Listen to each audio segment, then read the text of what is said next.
ಪಿತನ ಸುತನ ಮತ್ತು ಪವಿತ್ರಾತ್ಮರ ನಾಮದಲ್ಲಿ ಆಮೆನ್. ದೇವರ ರಾಜ್ಯಕ್ಕಾಗಿ ನೀತಿಗಾಗಿ ತವಕ ಪಡೀರಿ, ನಿಮಗೆಲ್ಲ ದೊರಕುವುದು. ದೇವರ ರಾಜ್ಯಕ್ಕಾಗಿ ನೀತಿಗಾಗಿ ತವಕ ಪಡೀರಿ, ನಿಮಗೆಲ್ಲ ದೊರಕುವುದು. ಭೂಲೋಕದಲ್ಲಿ ಗಂಟು ಮಾಡಿ ಇಟ್ಟುಕೋಬೇಡ, ಅದು ತುಕ್ಕಿಡಿದು ನುಸಿಡಿದು ನಾಶವಾಗಿ ಹೋಗುವುದು. ದೇವರ ರಾಜ್ಯಕ್ಕಾಗಿ ನೀತಿಗಾಗಿ ತವಕ ಪಡೀರಿ, ನಿಮಗೆಲ್ಲ ದೊರಕುವುದು. ಪ್ರಭು ಕ್ರಿಸ್ತರಲ್ಲಿ ಆತ್ಮೀಯ ಸಹೋದರ ಸಹೋದರಿಯರೇ, ಈ ದಿನದ ಮುಂಜಾನೆಯ ಜೀವಸ್ವರ ಪ್ರಕಟಣಾ ಗ್ರಂಥ 11ನೇ ಅಧ್ಯಾಯ. ಇದರ ಟೈಟಲ್ ನೋಡುವುದಾದರೆ ಸಾಕ್ಷಿಗಳ ಸಾವು, ಭೂ ನಿವಾಸಿಗಳ ನೋವು.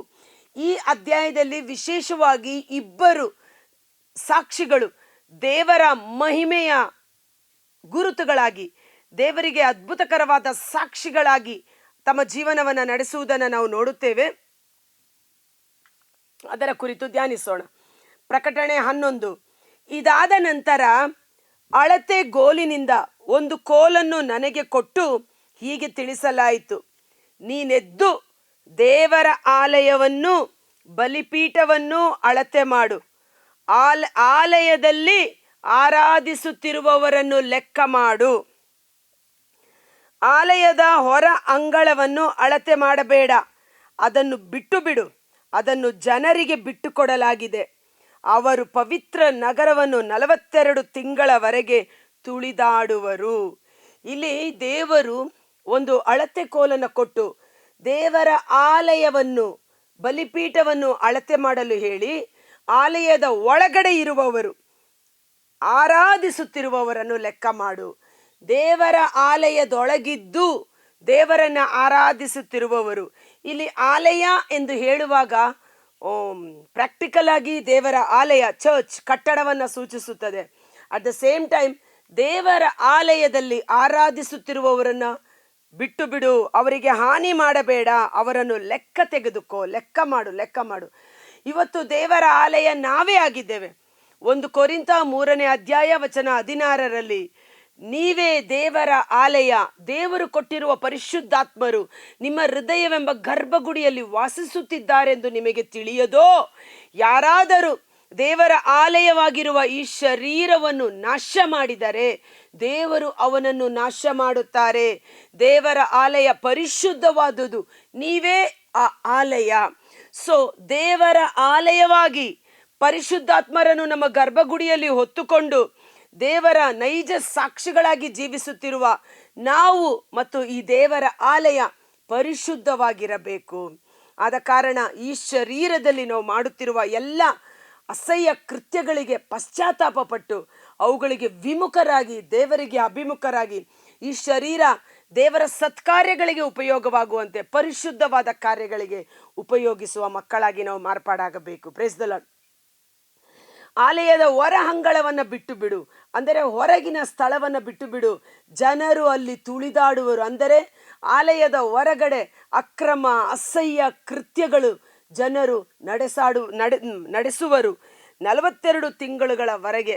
ಈ 42 ತಿಂಗಳು 1260 ದಿನ, ಅಷ್ಟು ಕಾಲ 1260 ದಿನಗಳು, 42 ತಿಂಗಳು ಅವರ ವಶಕ್ಕೆ ಒಪ್ಪಿಸಿಕೊಡಲಾಗುವುದು ಎಂಬಂತೆ. ಈ ಆಲಯವನ್ನು ಕುರಿತು ಅಳತೆ ಮಾಡು ಎನ್ನುವಾಗ ಪರಿಶುದ್ಧಾತ್ಮರು ಪ್ರಕಟಣೆ ಮಾಡಿದ ಒಂದು ವಾಕ್ಯ ಎಸೇಕ್ಯೇಲನ ಗ್ರಂಥದಲ್ಲಿ ನಾವು ಇದನ್ನು ಮತ್ತೊಮ್ಮೆ ನೋಡ್ತೇವೆ. ಪ್ರವಾದಿ ಎಸೇಕ್ಯೇಲನ ಗ್ರಂಥ 9ನೇ ಅಧ್ಯಾಯ 3ರಿಂದ. ಓಕೆ. ಇಷ್ಟರಲ್ಲಿ ಇಸ್ರಾಯೇಲಿನ ದೇವರ ತೇಜಸ್ಸು ತನ್ನ ವಾಹನವಾದ ಕೆರೂಬಿಯನ್ನು ಬಿಟ್ಟು ಮೇಲಕ್ಕೇರಿ ಆಲಯದ ಹೊಸ್ತಿಲಿನ ಮೇಲ್ಗಡೆ ನಿಂತಿತು.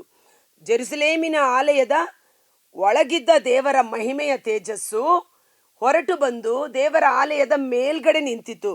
ಆಗ ನಾರಿನ ಬಟ್ಟೆಯನ್ನು ಹೊದ್ದುಕೊಂಡು ಲೇಖಕನ ಮಸಿಕೊಂಬನ್ನು ನಡುವಿಗೆ ಕಟ್ಟಿಕೊಂಡಿದ್ದ ಪುರುಷನನ್ನು ಸರ್ವೇಶ್ವರ ಕೂಗಿ ಅವನಿಗೆ ಹೀಗೆಂದರು, ನೀನು ಜೆರುಸಲೇಮ್ ಪಟ್ಟಣದಲ್ಲೆಲ್ಲ ತಿರುಗಾಡಿ ಅದರೊಳಗೆ ನಡೆಯುವ ಸಮಸ್ತ ಅಸಹ್ಯ ಕಾರ್ಯಗಳಿಗೆ, ನೋಡಿ, ಅದಕ್ಕೆ ಆಲಯದ ಹೊರಭಾಗವನ್ನು ಬಿಟ್ಟು ಬಿಡು, ಜನವರು 42 ತಿಂಗಳುಗಳ ಕಾಲ ಅದನ್ನು ತುಳಿದಾಡುವರು.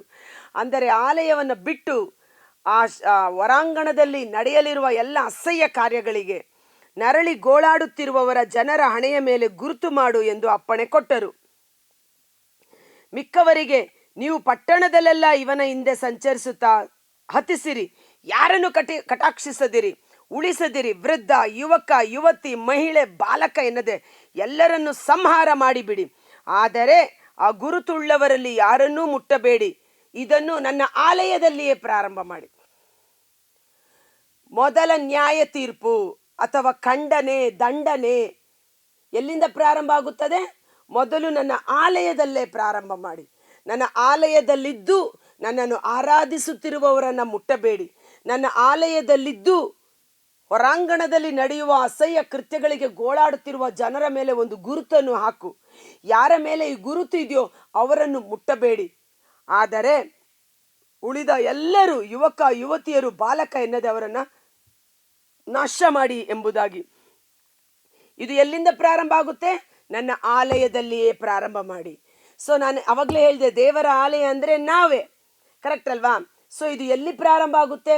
ಮೊದಲು ನಮ್ಮ ಮೂಲಕವೇ ಪ್ರಾರಂಭವಾಗುತ್ತದೆ. ಇದಕ್ಕೆ 1 ಪೇತ್ರ 4ನೇ ಅಧ್ಯಾಯ ವಚನ 17 ತುಂಬ ಚೆನ್ನಾಗಿ ರೆಫರ್ ಆಗುತ್ತೆ. 1 ಪೇತ್ರ 4ನೇ ಅಧ್ಯಾಯ ವಚನ 17, ನ್ಯಾಯ ತೀರ್ಪಿನ ಕಾಲವು ಬಂದಿದೆ, ಮೊತ್ತ ಮೊದಲು ದೇವರ ಸ್ವಂತ ಜನರೇ ಆ ತೀರ್ಪಿಗೆ ಗುರಿಯಾಗುವರು. ಮೊಟ್ಟ ಮೊದಲು ಯಾರು? ನನ್ನ ಆಲಯದಲ್ಲಿಯೇ ಪ್ರಾರಂಭ ಮಾಡಿ. ನನ್ನ ಆಲಯದಲ್ಲಿ ಆರಾಧಿಸುತ್ತಿರುವವರನ್ನು ಲೆಕ್ಕ ಮಾಡಿ. ನನ್ನ ಆಲಯದಲ್ಲಿದ್ದು ಹಣೆಯ ಮೇಲೆ ಮುದ್ರೆಯನ್ನು ಹೊತ್ತಿಕೊಂಡಿರುವವರನ್ನು ಮುಟ್ಟಬೇಡಿ. ಸೊ ಮೊದಲು ಎಲ್ಲಿ ಪ್ರಾರಂಭ ಆಗುತ್ತದೆ? ಆಲಯದಲ್ಲಿಯೇ. ನ್ಯಾಯ ತೀರ್ಪಿನ ಕಾಲವು ಬಂದಿದೆ, ಮೊತ್ತ ಮೊದಲು ದೇವರ ಸ್ವಂತ ಜನರೇ ಆ ತೀರ್ಪಿಗೆ ಗುರಿಯಾಗುವರು.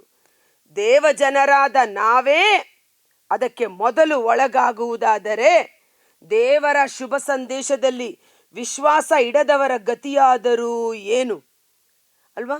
ದೇವರ ವಾಕ್ಯ ಗೊತ್ತು, ಯೇಸುವಿನ ಬರುವಿಕೆ ಗೊತ್ತು, ರಕ್ಷಣೆ ಪಡೆದುಕೊಂಡಿದ್ದೇವೆ. ಹೀಗೆ ರಕ್ಷಣೆಯನ್ನು ಪಡೆದುಕೊಂಡ ನಾವೇ ನ್ಯಾಯ ತೀರ್ಪಿಗೆ ಗುರಿಯಾಗಬೇಕಾದರೆ ದೇವರನ್ನೇ ಅರಿಯದೆ, ಸತ್ಯವನ್ನು ಅರಿಯದೆ ಅವಿಶ್ವಾಸಿಗಳಾಗಿ ಜೀವಿಸುತ್ತಿರೋರ ಗತಿ ಏನು? ಸಜ್ಜನರೇ ಸದ್ಗತಿಯನ್ನು ಹೊಂದುವುದು ಕಷ್ಟವಾಗುವುದಾದರೆ ಇನ್ನು ಭಕ್ತಿಹೀನರು, ಪಾಪಿಗಳು ಆದವರ ಪಾಡೇನು ಎಂದು ಪವಿತ್ರ ಗ್ರಂಥದಲ್ಲೇ ಬರೆದಿದೆ. ಆದ್ದರಿಂದ ದೇವರ ಚಿತ್ತಾನುಸಾರ ಹಿಂಸೆ ಬಾಧೆಯನ್ನು ಅನುಭವಿಸುವವರು ತಮ್ಮ ಸತ್ಕ್ರಿಯೆಗಳಲ್ಲಿ ನಿರತರಾಗಿರಲಿ. ಸೃಷ್ಟಿಕರ್ತನಿಗೆ ಶರಣಾಗಲಿ, ಆತ ಅವರನ್ನೆಂದಿಗೂ ಕೈಬಿಡನು. Praise the Lord. ಆತ ಅವರನ್ನು ಎಂದಿಗೂ ಕೈಬಿಡನು.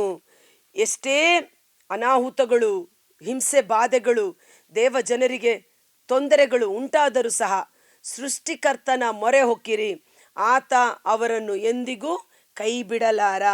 ನನ್ನ ಯೇಸು ನನ್ನ ರಕ್ಷಕ, ಆಮೇನ್ ಎಂದು ನಾವು ಟೈಪ್ ಮಾಡೋಣ. ಇಬ್ರಿಯ 13:5-6 ಸಂತ ಪೌಲರು ಹೇಳುತ್ತಾರೆ, ದೇವರೇ ನನ್ನ ಸಹಾಯಕ, ದೇವರೇ ನನ್ನ ಪರ ಇರುವಾಗ ನನ್ನನ್ನು ವಿರೋಧಿಸುವವರು ಯಾರಾಗಿದ್ದಾರೆ?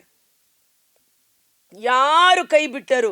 ನಾನೆಂದಿಗೂ ನಿನ್ನನ್ನು ಕೈ ಬಿಡಲಾರೆ, ನಾನೆಂದಿಗೂ ನಿನ್ನನ್ನು ತ್ಯಜಿಸಲಾರೆ ಎಂದು ಸರ್ವೇಶ್ವರನೇ ನನಗೆ ಹೇಳಿದ್ದಾರೆ. ನನ್ನ ಯೇಸು ನನ್ನ ರಕ್ಷಕ, ನನ್ನ ಸಹಾಯಕ, ಆಮೇನ್ ಎಂದು ನಾವು ಟೈಪ್ ಮಾಡುವ.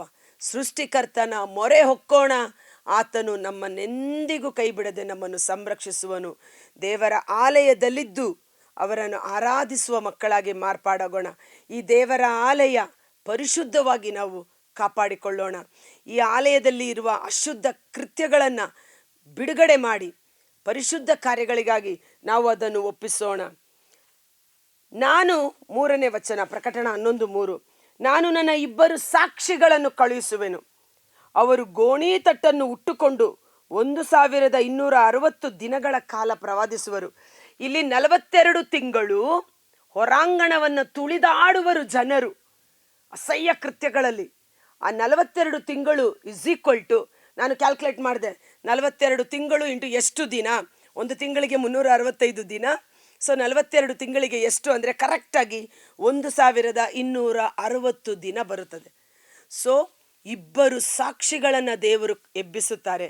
ಇಬ್ಬರು ಸಾಕ್ಷಿಗಳನ್ನು ದೇವರು ಕಳುಹಿಸುವೆನು. ದೇವರು ಆ ಸಮಯದಲ್ಲಿ, ಆ ದಿನಗಳಲ್ಲಿ ಇಬ್ಬರು ಸಾಕ್ಷಿಗಳನ್ನು ಕಳುಹಿಸುತ್ತಾರೆ. ಅವರು ಗೋಣಿ ತಟ್ಟನ್ನು ಉಟ್ಟುಕೊಂಡು, ಅವರು ಧರಿಸುವ ವಸ್ತ್ರ ಎಂಥದ್ದು? ಗೋಣಿ ತಟ್ಟು. ಈ ಗೋಣಿ ತಟ್ಟನ್ನು ನಾವು ಎಲ್ಲಿ ನೋಡ್ತೇವೆ? ಯೋನ ಪ್ರವಾದಿಯ ಗ್ರಂಥದಲ್ಲಿ, ಯೋನ 3:5-10 ನಿನವೆ ನಗರದ ಮೇಲೆ ಪಾಪಾಕ್ರಮ ಜಾಸ್ತಿ ಆದಾಗ ದೇವರು ಯೋನ ಪ್ರವಾದಿಯನ್ನು ಕಳುಹಿಸಿ 40 ದಿನಗಳೊಳಗೆ ಆ ನಗರವನ್ನು ನಾಶ ಮಾಡುತ್ತೇನೆ ಎಂದು ಆಜ್ಞೆ ಮಾಡಿರುವ ಸಮಯದಲ್ಲಿ ಯೋನ ಪ್ರವಾದಿಯ ಸಂದೇಶವನ್ನು ಕೇಳಿದ ಜನರು ದೇವರಲ್ಲಿ ಭಯಭಕ್ತಿಯನ್ನು ಪಡೆದುಕೊಂಡು ತಮ್ಮ ಎಲ್ಲ ಕೆಲಸ ಕಾರ್ಯಗಳನ್ನು ಬದಿಗೊತ್ತಿ ಗೋಣಿ ತಟ್ಟನ್ನು ಉಟ್ಟುಕೊಂಡು, ಗೋಣಿ ತಟ್ಟು ಏನನ್ನು ಸೂಚಿಸುತ್ತದೆ? ಮಾನಸಾಂತರ, ಮಾಡಿದ ಪಾಪಗಳಿಗೆ ಪಶ್ಚಾತ್ತಾಪ, ದೇವರೊಡೆಗೆ ಸಂಧಾನದ ಕಾರ್ಯಕ್ಕೆ ಅವರು ಮುಂದಾಗುವುದು. ಏನದು ರಾಜ ಮೊದಲ್ಗೊಂಡು ದಾಸನವರೆಗೂ ಸಕಲ ವಿಧವಾದ ಕೆಲಸ ಕಾರ್ಯಗಳನ್ನು ಬದಿಗೊತ್ತಿ, ಅವರ ಆಡಂಬರದ ವಸ್ತ್ರಗಳನ್ನು ಬದಿಗೊತ್ತಿ, ಅನ್ನ ಆಹಾರಗಳನ್ನು ಬದಿಗೊತ್ತಿ, ಉಪವಾಸವಿದ್ದು ಗೋಣಿ ತಟ್ಟನ್ನು ಉಟ್ಟುಕೊಂಡು ದೇವರ ಸನ್ನಿಧಾನದಲ್ಲಿ ವಿನಮ್ರತೆಯಿಂದ ಪಶ್ಚಾತ್ತಾಪದಿಂದ ನಡೆದುಕೊಂಡರು. ದೇವರು ಅವರ ಮನಪರಿವರ್ತನೆಯನ್ನು ಕಂಡು ಮಾಡಬೇಕೆಂದಿದ್ದ ಕೇಡನ್ನು ಮಾಡದೆ ಆ ನಗರದ ಜನರನ್ನು ಉಳಿಸಿದ್ದನ್ನು ನಾವು ನೋಡುತ್ತೇವೆ. ಸೊ ಇಲ್ಲಿ ಗೋಣಿ ತಟ್ಟು, ಆ ಇಬ್ಬರು ಸಾಕ್ಷಿಗಳು ಯಾವ ರೀತಿ ಇರ್ತಾರೆ? ಗೋಣಿ ತಟ್ಟನ್ನು ಉಟ್ಕೊಂಡಿರ್ತಾರೆ. ಫಾರ್ ಎಕ್ಸಾಂಪಲ್, ಸ್ನಾನಿಕ ಯೋಹಾನ ಅವರು ಸಹ ಮಾನಸಾಂತರಕ್ಕಾಗಿ ಜನರಿಗೆ ಕರೆ ನೀಡಿದ್ದು, ಯೇಸುವಿಗೆ ಮುಂದೂತನಾಗಿ ಜೀವಸ್ವರವಾಗಿ ಬಂದದ್ದು, ನಾನು ಬೆಂಗಾಡಿನಲ್ಲಿ ಕೂಗುವ ಸ್ವರ ಎಂಬಂತೆ. ಆತನ ವಸ್ತ್ರ ಸಹ ಒಂಟೆಯ ತೊಪ್ಪಲಿನ, ಒಂಟೆಯ ಚರ್ಮದ ಬಟ್ಟೆಯಾಗಿತ್ತು. ಈ ಲೋಕದ ಸಕಲ ವ್ಯಾಮೋಹವನ್ನು ತ್ಯಜಿಸಿ ಮಾನಸಾಂತರಕ್ಕೆ ಕರೆ ನೀಡಿದರು.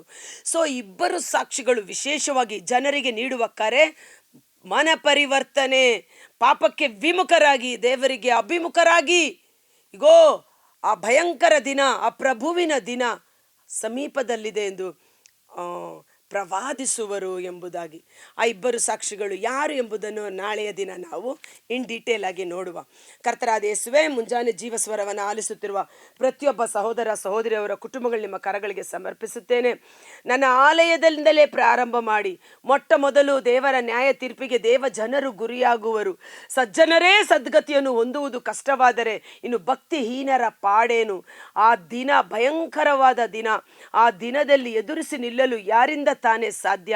ಆದ ಕಾರಣ ಈ ಸಮಯದಲ್ಲಿ ಈ ವಾಕ್ಯವನ್ನು ಕೇಳುವ ನಾವು, ನಮ್ಮಲ್ಲಿ ಇನ್ನೂ ಏನಾದರೂ ರಹಸ್ಯವಾದ ಪಾಪಗಳು, ದೇವರಿಗೆ ವಿರೋಧವಾದ ಪಾಪದ ಕೃತ್ಯಗಳು, ಅವಿಧೇಯತೆ, ಇನ್ನಿತರ ಪಾಪದಕ್ಕೆ ಸಂಬಂಧಪಟ್ಟ ಸ್ವಭಾವಗಳಿದ್ದರೆ ಯೇಸುವೇ ನಮ್ಮ ಮೇಲೆ ಕರುಣೆ ತೋರಿರಿ, ದಯೆ ತೋರಿರಿ. ಪರಿಶುದ್ಧಾತ್ಮರ ಅಗ್ನಿಯಿಂದ ನಮ್ಮನ್ನು ಸುಟ್ಟು ಆ ಪಾಪದ ಸ್ವಭಾವಗಳಿಂದ ನಮ್ಮನ್ನು ಬಿಡುಗಡೆ ಮಾಡಿ ಪರಿಶುದ್ಧ ಜೀವಿತವನ್ನು ನಡೆಸಲು ಪರಿಶುದ್ಧಾತ್ಮರೇ ನಮ್ಮ ಜೀವಾಳ ಮಾರ್ಗದರ್ಶಕರಾಗಿದ್ದು ನಮ್ಮನ್ನು ಮುನ್ನಡೆಸಿರಿ.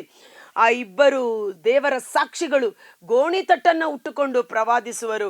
ಅಂತಿಮ ದಿನದಲ್ಲಿ ಎಲ್ಲೆಡೆ ಸಾರಬೇಕಾದಂಥ ಶುಭ ಸಂದೇಶ, ಮನ ಪರಿವರ್ತನೆ, ಪಾಪಕ್ಕೆ ವಿಮುಖರಾಗಿ ಪಾಪವನ್ನು ಬಿಟ್ಟು ಬಿಡಿ, ರಕ್ಷಕನಾದ ಯೇಸುವಿನಲ್ಲಿ ವಿಶ್ವಾಸವಿಡು, ನೀನು ನಿನ್ನ ಕುಟುಂಬ ರಕ್ಷಣೆ ಹೊಂದುವುದೆಂಬ ಆ ಒಂದು ಅಂತಿಮ ದಿನದ ದೇವರ ರಾಜ್ಯದ ಕುರಿತಾದ ಸಂದೇಶವನ್ನು ಸಾರುವ ಸಾಧನಗಳಾಗಿ ನಮ್ಮೊಬ್ಬೊಬ್ಬರನ್ನು ಮಾರ್ಪಡಿಸಿ ಪವಿತ್ರಾತ್ಮರಿಂದ ಅಭಿಷೇಕಿಸಿ ಯೇಸುವಿನ ಅದ್ಭುತಕರವಾದ ನಾಮದಲ್ಲಿ ಪ್ರಾರ್ಥಿಸಿ ಬೇಡಿ ಹೊಂದಿಕೊಳ್ಳುತ್ತೇವೆ. ಆಮೆನ್. God bless you. ಈ ವಿಡಿಯೋ ಲಿಂಕನ್ನು ಪರರಿಗೂ ಶೇರ್ ಮಾಡಿ. ಸುವಾರ್ತೆ ಲೋಕದ ಕಟ್ಟ ಕಡೆವರೆಗೂ ಸಾರಲ್ಪಡಬೇಕು. ಫೇಸ್ಬುಕ್ಕಲ್ಲಿ, ಸ್ಟೇಟಸಲ್ಲಿ ಎಷ್ಟೋ ರೀಲ್ಸ್ಗಳನ್ನು ಹಾಕ್ಕೊಂಡು ಶೇರ್ ಮಾಡ್ತಾ ಇರ್ತೀವಿ. ಆದರೆ ಅದಕ್ಕೆಲ್ಲಕ್ಕಿಂತ ಮಿಗಿಲಾಗಿ ದೇವರ ವಾಕ್ಯವನ್ನು ನಾವು ಶೇರ್ ಮಾಡುವಾಗ ಯಾರೋ ಒಬ್ಬರಲ್ಲಿ ಅದು ಕಾರ್ಯ ಮಾಡುತ್ತದೆ. ದೇವರು ನಿಮ್ಮನ್ನು ಆಶೀರ್ವದಿಸುತ್ತಾರೆ. Thank you.